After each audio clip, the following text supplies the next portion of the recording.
Attention, l'UNSA Police, bonjour l'UNSA Police, bonjour. Bonjour l'UNSA Police, bonjour l'UNSA Police, présent du Albert. Bon, on vous attend hein, au stand d'UNSA Police.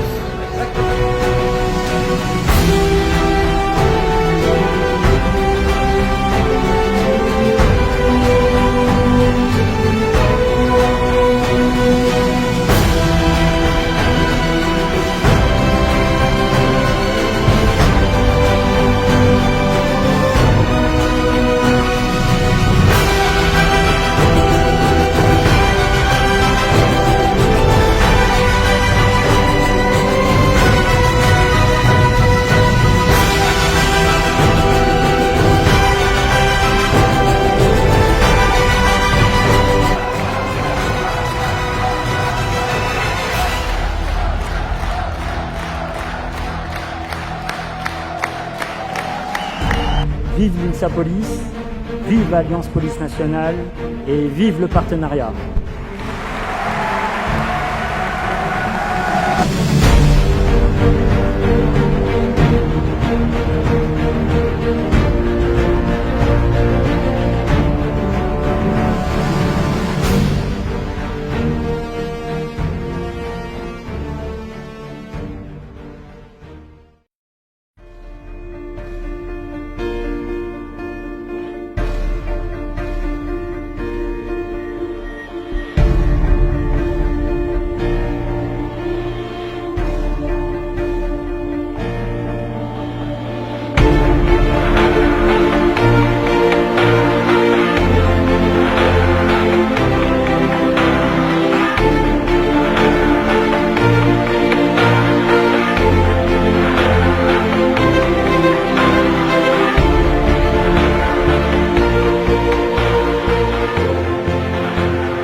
Il faut être clair, alors soyons clairs. Le problème de la police, c'est la justice. La justice doit rendre des comptes.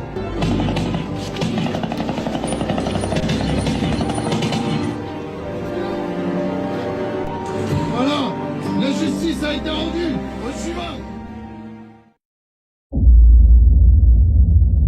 Le samedi 21 novembre 2020, peu avant 19 h, Michel Zecler était interpellé rue des Renaudes, dans le 17e arrondissement de Paris, puis placé en garde à vue au commissariat de cet arrondissement pour des faits de violence sur personnes dépositaires de l'autorité publique et rébellion. Dans le procès-verbal d'interpellation établi par les fonctionnaires de police, il était indiqué que l'interpellation de M. Zecler par un brigadier et 2 gardiens de la paix en poste à la brigade territoriale de contact du commissariat du 17e arrondissement résultait de son refus de se soumettre à un contrôle de police motivé par l'absence de port du masque et une suspicion de détention de produits stupéfiants dans le sac qu'il portait en bandoulière. À l'issue de leur garde à vue, les intéressés, les 4 policiers, ont été déférés ce dimanche 29 novembre au tribunal judiciaire de Paris aux fins d'ouverture d'une information judiciaire.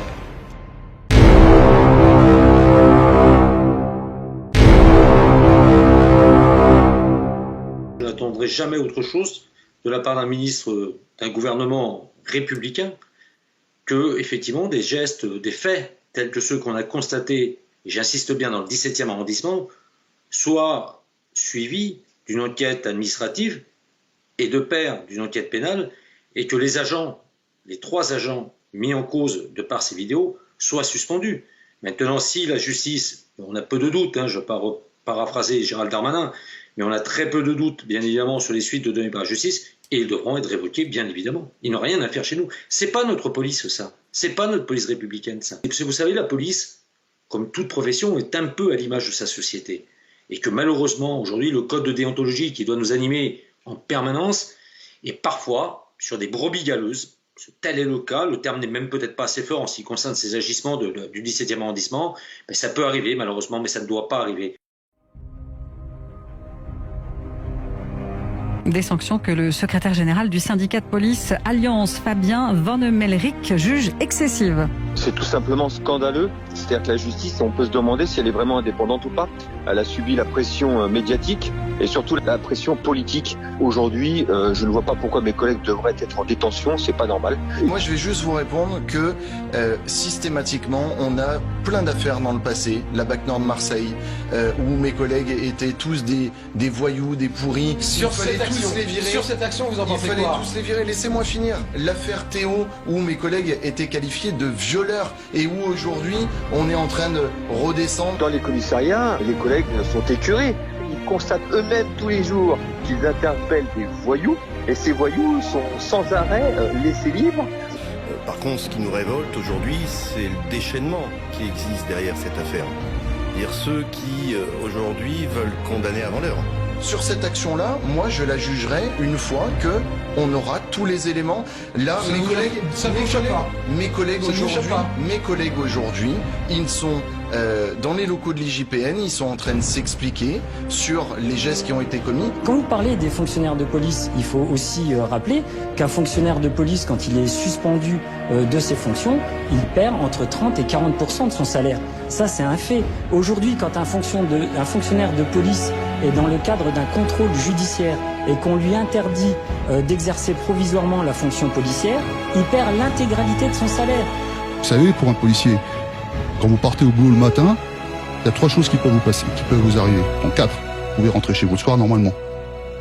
Vous pouvez finir en prison, vous pouvez mourir, et vous pouvez tuer quelqu'un. C'est les 4 choses qui peuvent se passer tous les jours.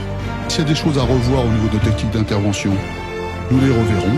Maintenant aussi, il faut peut-être arrêter qu'en France, le sport national soit d'insulter et de se farcir du flic à tous les coins de rue. C'est-à-dire qu'on est dans le cadre d'une enquête préliminaire, il n'y a pas de condamnation, on attend un jugement et le collègue perd l'intégralité de son salaire.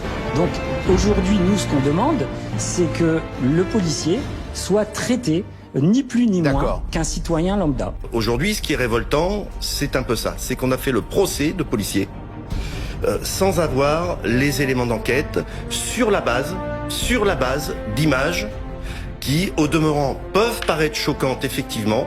Mais j'ai appris par le passé.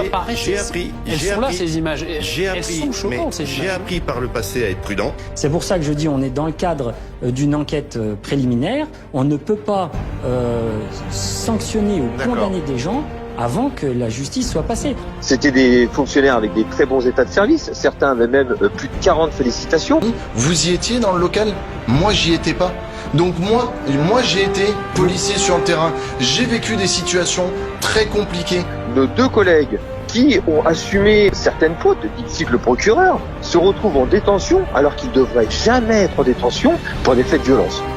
Il n'y a pas la présomption d'innocence pour les puissants et pour les policiers inexistante. Dire la République c'est un équilibre, l'état de droit est un équilibre, on a autant le droit d'accepter le principe de la présomption d'innocence pour des policiers comme pour les puissants.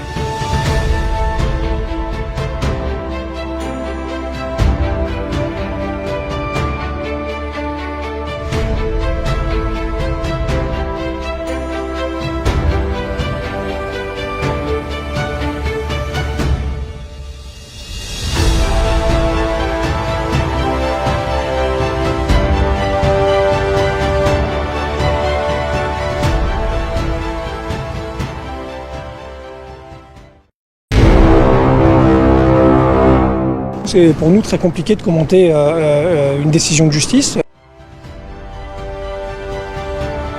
Vous salissez la police. Voilà, vous salissez la police et vous savez ce que vous faites. En fait, vous faites le buzz. Vous faites le buzz, vous faites un petit buzz, vous faites du bad buzz. Tout simplement parce qu'aujourd'hui, c'est bien, on parle de M. Poutou, qui a besoin qu'on parle de lui. Travailler dans de bonnes conditions aujourd'hui sur le terrain, avec des propos anti-flics, ça rend la tâche encore plus compliquée pour les policiers de terrain. On est en colère, on est dans un sentiment d'incompréhension. On ne peut pas entendre que notre collègue soit qualifié de meurtrier. Ce n'est pas possible. Je le rappelle, les magistrats qui ont pris cette décision sont allés au-delà des réquisitions du parquet. Il y a le système de la double peine. Il est qualifié de meurtrier, ce qui est inacceptable pour nous, alors qu'il a le sentiment d'avoir fait son devoir. Il a le sentiment qu'il a sauvé l'intégrité de son collègue et l'intégrité d'autres collègues par un véhicule qui leur fonçait dessus. C'est un policier qui est exemplaire, on doit être fier d'avoir des policiers comme ça dans nos rangs. Mais les policiers ne tirent pas sur un refus d'obtempérer, les policiers tirent pour défendre leur vie. Pour tout le monde et pour nous, ça fait pas de doute, la légitime défense, elle est là. Quand vous avez un véhicule qui fonce sur vous à quelques mètres de vous, le texte de la légitime défense vous autorise à ouvrir le feu.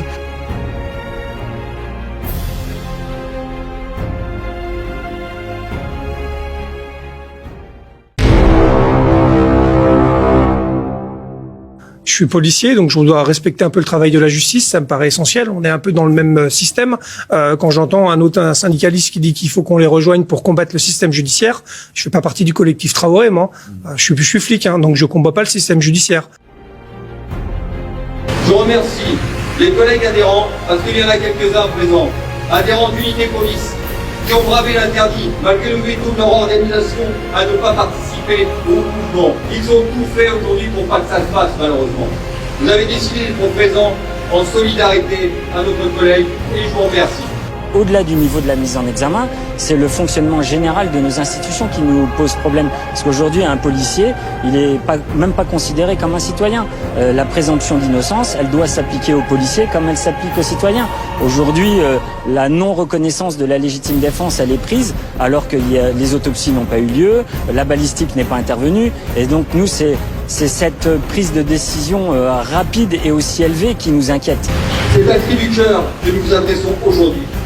Le policier ne peut plus travailler ainsi.